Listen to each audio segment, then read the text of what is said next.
बिस्मिल्लाहिर्रहमानिर्रहीम। अस्सलाम वालेकुम नाज़रीन, मैं हूं आपका होस्ट अहमद फवाद। आज तारीख है 19 मार्च और दिन है बुध का। 3 खबरें आज के व्लॉग में आपके साथ शेयर करूंगा जी। पहली खबर तो ये है कि शहबाज हुकूमत को, चुनतखब हुकूमत को ये मैसेज पहुंचा दिया गया है कि आप अपना सामान जो है वो पैक कर लें। और जो एक पेज की हम बात करते थे वो एक पेज फट चुका है। कुछ एक्सक्लूसिव डिटेल्स आपके साथ में शेयर करूंगा और आपको ये बताऊंगा कि कल कौमी सलामती कमेटी का जो इजलास हुआ उस इजलास में हुआ क्या है, जिसके बाद ये जो सेम पेज है ये फटा है। बज़ाहिर तो ऐसा महसूस हो रहा था कि दहशतगर्दी के अगेंस्ट कोई बड़ा ऑपरेशन शुरू होने जा रहा है और इस ऑपरेशन से मुतल्लिक कोई जो फैसला है वो आएगा, लेकिन ऐसा नहीं हुआ। इस इजलास में ऑपरेशन से मुतल्लिक तो कोई बात नहीं हुई, बल्कि इस इजलास के अंदर चुनतखब हुकूमत को कुछ वार्निंग्स दी गई हैं। तफसीलात आपको बताऊंगा। और आगे चलते हुए इमरान खान साहब ने एक पैगाम पहुंचाया है अपने ट्विटर अकाउंट के ज़रिए। एक ट्वीट जो है वो इमरान खान साहब ने की है। मतलब इमरान खान साहब ने ख़ुद तो नहीं, लेकिन मैसेज इमरान खान साहब का आया जो कल उन्होंने मुलाकात की और उसके बाद जो उनका ट्विटर अकाउंट है उससे वो ट्वीट हुई। तो काफ़ी अरसे के बाद इमरान खान साहब के अकाउंट से ये ट्वीट हुई है। इस मैसेज में इमरान खान साहब क्या कहते हैं ये भी आपके साथ शेयर करूँगा। और आखिर में आपको ये भी बताऊँगा कि जो मौजूदा निज़ाम है ये बहुत जल्द गिरने जा रहा है, क्योंकि इस मौजूदा निज़ाम की जो सकत है, जो बर्दाश्त है, वो अब ख़त्म हो चुकी है। इस पर भी कुछ तफसीलात आपके साथ में शेयर करूँगा। सबसे पहले तो जी ये 3 खबरें हैं, ये पहले आप सुनिए। इसकी बुनियाद पर फिर मैं आगे का जो वीलॉग है वो आपके सामने रखता हूँ जी। तहरीक इंसाफ के कारकुन वसीम वज़ीर को इस्लामाबाद से उठाए जाने की इतलात। वसीम वज़ीर इससे कबल एहतजाज के दौरान गोली लगने से ज़ख्मी भी हुए। इससे पहले पाकिस्तान तहरीक इंसाफ के जो सोशल मीडिया कुछ लोग हैं उनको उठाया गया। अहमद दुरानी साहब जो कि सहाफ़ी हैं, अमेरिका में वो सहाफ़त कर रहे हैं, उन्होंने कल एक स्टोरी की और उस स्टोरी के बाद उनके घर पर जो कुछ हुआ, उनके 2 भाइयों को अगवा किया गया। और इसी तरह से जी साबिक कमिश्नर क्वेटा की बेटी ने मुक्का मारकर एयर होस्टेस का नाक फोड़ दिया। एयर होस्टेस ने सीट बेल्ट बांधने का कहा, जिस पर साबिक कमिश्नर की बेटी तैश में आ गई, गालियां भी निकाली। कप्तान जहाज को रनवे पर वापस ले आया। माफीनामे के बाद बाप बेटी को जाने की इजाजत मिल गई। अच्छा, इसके साथ ही एक और खबर भी सुन लें। शरीफ खानदान को सर्टिफाइड चोर करार दे दिया गया है। जो हसन नवाज हैं, साहबजादे नवाज शरीफ के, उनको जो है वो डिफ़ॉल्टर जो है वो करार दिया गया। इसकी डिटेल की तरफ भी मैं आता हूँ, लेकिन ये सारी जो खबरें हैं ये आपके सामने रखने का मकसद क्या है? मकसद ये है कि यहाँ पर हर कोई इस वक्त जो बदमाश है वो बना हुआ है। जिसके पास ताकत है, इख्तियार है, या जो इस वक्त ताकतवरों का साथ दे रहा है, वो इस वक्त बदमाश बना हुआ है। यानी कि आप ये देखें कि एयर होस्टेस ने कहा कि आप सीट बेल्ट बांध लें, और इस पर जी एयर होस्टेस को जो मौका है वो मार दिया गया। जिसको दिल आता है जी उठा लिया जाता है, अगवा कर लिया जाता है, गायब कर दिया जाता है, कोई अता पता कोई नहीं। हो क्या रहा है? फिर दूसरी तरफ आज जस्टिस इसहाक खान साहब बोले हैं और ताहिर सुपरा जज जो हैं उन्होंने भी आज सख्त रिमार्क्स दिए हैं। और इस सिस्टम के अगेंस्ट उन्होंने जो रिमार्क्स हैं जी वो दिए हैं। उन्होंने कहा है कि अगर हुकूमत, यानी कि जो इमरान खान साहब का मुकदमा था ना कि इमरान खान साहब से मुलाकात नहीं करने दी जा रही थी और उन्होंने अदालती मुआविन मुकर्रर किया था, अदालती एक कमीशन मुकर्रर किया था कि इससे मुलाकात कराई जाए, तो अदालत का हुक्म जो है वो नहीं माना गया। तो इस पर जस्टिस इसहाक खान साहब कहते हैं कि हमारी अदालत को फिर आप बारूद से जो है वो उड़ा दें, अगर आपने कोई जिद पकड़ी हुई है या ना का मसला आपने बनाया हुआ है। तो ये जो सिस्टम है, मैं ये समझ रहा हूँ कि जब इस किस्म की चीज़ें हो रही होती हैं ना, या होना शुरू हो जाती हैं, तो ये निशानी होती है कि ये सिस्टम, ये निज़ाम बहुत जल्द गिरने वाला है। क्योंकि अब जो बर्दाश्त है इदारों के अंदर से भी लोगों की वो ख़त्म होती जा रही है। यानी कि आप एक हद तक उनके ऊपर दबाव डालते हैं, उनको प्रेशराइज करते हैं, ताकत के बलबूते के ऊपर आप जो है वो उनसे काम करवाते हैं, लेकिन वो भी आप एक हद होती है हर इंसान की। कुछ लोग तो बहुत पहले ही बोल पड़ते हैं, वो नहीं झुकते, लेकिन कुछ लोग बर्दाश्त कर चले, ठीक है। लेकिन अब वो बर्दाश्त भी ख़त्म हो रही है आहिस्ता आहिस्ता। और ये जो चीज़ें आप देख रहे हैं ना, जो मैंने आपके सामने खबरें रखी हैं, ये गवाही दे रही हैं ये जो मौजूदा सिस्टम है ये नहीं चल सकता। ये जो जुल्म का निज़ाम है, नाइंसाफ़ी का निज़ाम है, ये अब नहीं चल सकता। और बहुत जल्द ये जो सिस्टम है वो गिरने जा रहा है।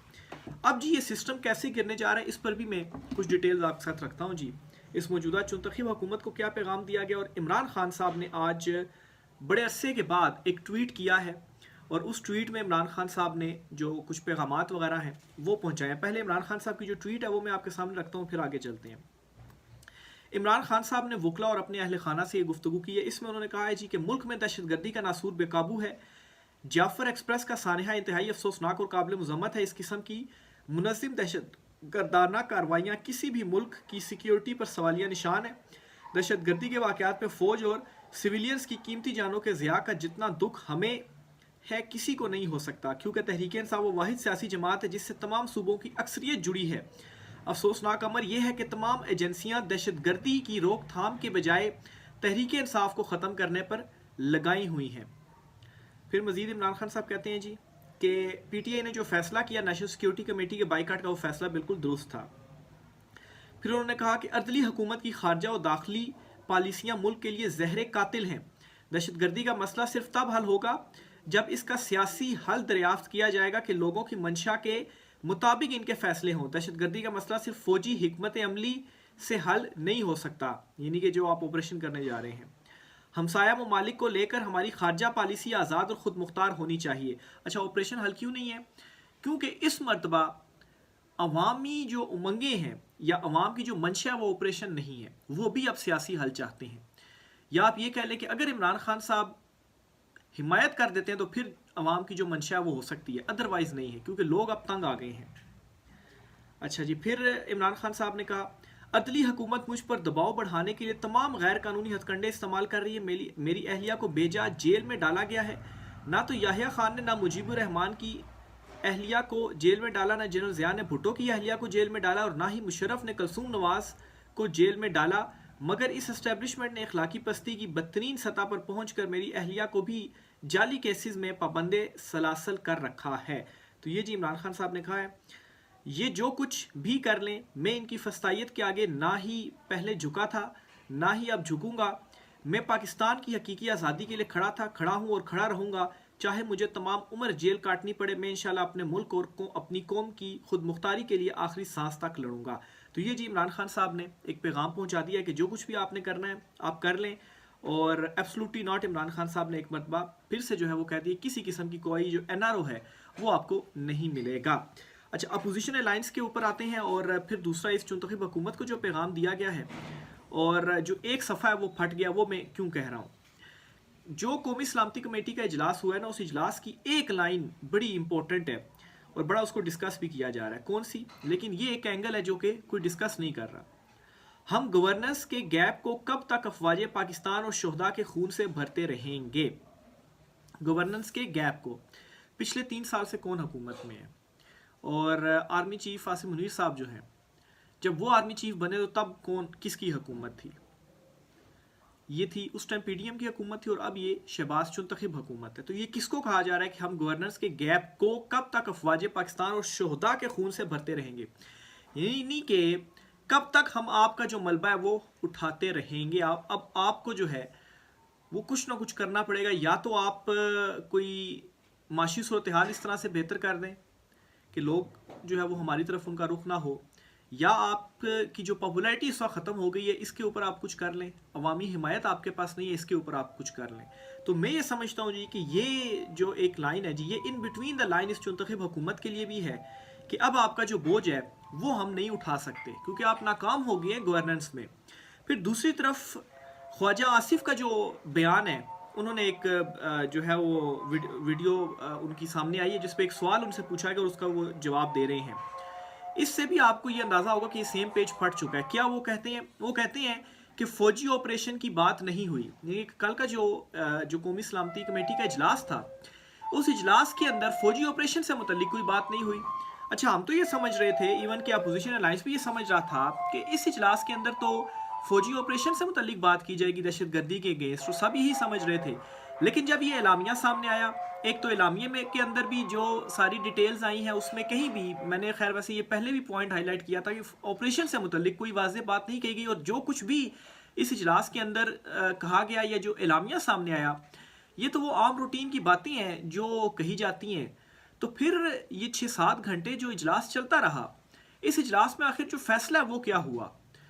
तो मेरे ख्याल से ये इस इजलास के अंदर फैसला कर ही नहीं पाए कि फ़ौजी जो ऑपरेशन है वो किया जाएगा।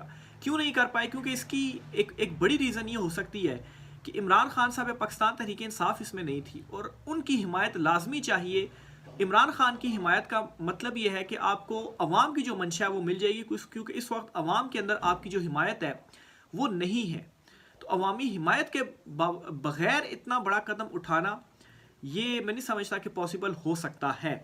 तो बहरहाल जी, ये अब ख्वाजा आसिफ का बयान और फिर दूसरी तरफ जो एलामिया आया है, उस एलामिया के मुताबिक जो कुछ आर्मी चीफ साहब की जानिब से कहा गया है, तो इस हुकूमत को, चुनतखीब हुकूमत को इन बिटवीन द लाइन ये साफ साफ पैगाम दे दिया गया है कि अब आपका जो बोझ है वो मज़ीद हम नहीं उठा सकते। दूसरी तरफ जी, पहले तो इनको सिर्फ पाकिस्तान में, चुनतखीब हुकूमत को, नवाज शरीफ को पाकिस्तान में सिर्फ चोर कहा जाता था। फिर शहबाज शरीफ का बयान ये सामने आया था कि इमरान खान पहले हमें पाकिस्तान में कहता था, पूरी दुनिया हमें चोर कहती है। तो अब जी ये साबित भी हो गया है। ये है जी हसन नवाज, ये नवाज शरीफ के बेटे हैं। बरतानिया में हसन नवाज टैक्स डिफाल्टर करार, 52 लाख पाउंड्स का जुर्माना उनके ऊपर जो आयद है वो किया गया। बरतानवी हुकूमत ने अपनी जारी करदा ताज़ा फहरिस्त में हसन नवाज को टैक्स डिफाल्टर करार दे दिया। रिपोर्ट के मुताबिक हसन नवाज ने 5 अप्रैल 2015 से 6 अप्रैल 2016 तक तकरीबन 94 लाख पाउंड का टैक्स अदा नहीं किया।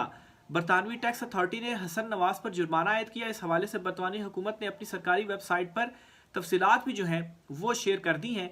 और ये जो फहरिस्त जारी की गई है, इस फहरिस्त का मतलब ये होता है कि जानबूझकर जो लोग जो टैक्स है वो अदा नहीं करते, फिर उनका नाम इस फहरिस्त में आता है। तो पहले तो सिर्फ पाकिस्तान में ही ये आप करते थे, तो अब पूरी दुनिया में, इमरान खान ने तो खैर बताया ही था, सबको मालूम भी था, लेकिन अब बाकायदा तौर पर ये जो है वो फहरिस्त में भी आपको शामिल कर दिया गया है। और बरतानिया की हुकूमत जो, उन्होंने अपनी ये फहरिस्त जारी कर दी है और आपको 52 लाख पाउंड का टैक्स जुर्माना जो है वो आयद किया गया है। अब 52 लाख पाउंड अगर इनके ऊपर टैक्स का जुर्माना है, तो फिर आप ये अंदाज़ा लगाएं कि इन्होंने पैसा कमाया कितना होगा जो 52 लाख पाउंड का इनके ऊपर टैक्स है। मतलब टैक्स तो इतना होता है ना कि 2%, 5% कर लें, चले 10% कर लें आप मिसाल के तौर पर। तो अगर आपने 100 रुपये कमाया है तो 10 रुपये आपका टैक्स होगा। तो यानी कि ये जो 52 लाख पाउंड है, ये इसको 90% आप बढ़ा दें तो उतनी अमाउंट इन्होंने कमाई। यानी कि इसका जो 90% है वो तो आपके पास है, जो आपने कमाया सिर्फ 10% टैक्स हुआ। मैं एग्जांपल के तौर पर आपको बता रहा हूँ, क्योंकि एग्जैक्ट तो मुझे नहीं मालूम कि टैक्स कितना % होता है, लेकिन यही फिगर्स जो है वो होती हैं। तो ये जी इनका टैक्स जो इन्होंने अदा नहीं किया और अब ये डिफ़ाल्टर करार दिए जा चुके हैं। आगे चलते हुए एक और आखिरी खबर है वो आपसे शेयर करनी है, और ख़बर यह है जी कि अपोजिशन ने अब APC बुलाने का फ़ैसला कर दिया, जो अपोजिशन अलाइंस है, जिसमें तहरीक तहफ़्ज़ुज़ आइन का जो प्लेटफॉर्म है उसने, इसमें पाकिस्तान तहरीक इंसाफ भी शामिल है। और फैसला ये किया गया है कि अपोजिशन जो हुकूमती जमातें हैं, यानी कि शहबाज शरीफ हो गए, मुस्लिम लीग नून होगी, MQM वगैरह हो गए, पीपल्स पार्टी हो गए, इनको भी इस अपोजिशन अलाइंस की APC में दावत दी जाएगी। इनसे कहा जाएगा कि आप इसके अंदर जो शिरकत है वो करें, और इसका जो एजेंडा होगा जी वो दहशतगर्दी के ख़ात्मे से मुतल्लिक ही होगा। तो ये टीवीज़ के ऊपर आकर, टीवी चैनलों के ऊपर बैठ कर ये बयानियाँ बना रहे थे ना जी कि देखें दहशतगर्दी के हवाले से हमने उसमें डिस्कशन की है, तो PTI को होना चाहिए था। बाद में ख्वाजा आसिफ ने खुद कह दिया फ़ौजी ऑपरेशन की तो बात ही नहीं हुई। तो खैर बयानिया क्या टीवी के ऊपर बना रहे हैं जी कि PTI देखें इस मामले में भी सियासत कर रही है। हालांकि ऐसा नहीं है। नवाज शरीफ कहाँ हैं, आपके वज़ीर दाखिला मोहसिन नकवी कहाँ हैं, भाई वो क्यों नहीं शामिल हुए? आप वज़ीर दाखिला मतलब जिसके अंडर आपकी FIA है, आपकी जो है वो दीगर जो इदारे हैं वो आते हैं, लेकिन वज़ारत दाखिला जो है वो इसमें शामिल ही नहीं हुए। और अब अपोजिशन ने एटलीस्ट ये जो फ़ैसला किया है तमाम को बुलाने का, इससे एटलीस्ट ये होगा कि ये वाला प्रोपेगेंडा काउंटर हो जाएगा। खैर ऑलरेडी काउंटर हो गया है, लेकिन मज़ीद इससे ये एक्सपोज होंगे। और इसमें यह भी एक फ़ायदा होगा कि अगर ये लोग शामिल हो जाते हैं तो इसमें इमरान खान साहब से मुतल्लिक भी बात जो है वो की जाएगी, और ख़बरें जो है वो फिर सामने आएंगी। और मेरा नहीं ख्याल कि हुकूमत इमरान खान साहब से मुतल्लिक कोई भी बात उनको मालूम है होगी, वो इसमें शिरकत करेंगे। लेकिन ये अलाइंस का APC बुलाने का ये जो फ़ैसला कर रहे हैं, इससे एक पैगाम तो ये दे रहे हैं जी कि हम तो इत्तेहाद करना चाहते हैं, लेकिन असल में इनकी ही जो प्रायोरिटीज़ हैं इस चुनतखब हुकूमत की, ये कुछ और हैं। आखिर में आपको बताऊं, उमर अयूब की जमानत खारिज कर दी गई है और अदालत ने गिरफ्तार करके पेश करने का हुक्म जो है वो दिया है। अपोजिशन लीडर के खिलाफ 26 नवंबर एहतजाज के जो मुकदमात हैं जी वो दर्ज हैं और इंसदाद दहशतगर्दी अदालत के जज अमजद अली शाह ने जो फैसला है वो सुनाया है। राय का असर कीजिएगा। आज की व्लॉग से इतना ही, इजाज़त दीजिए, अल्लाह हाफिज़।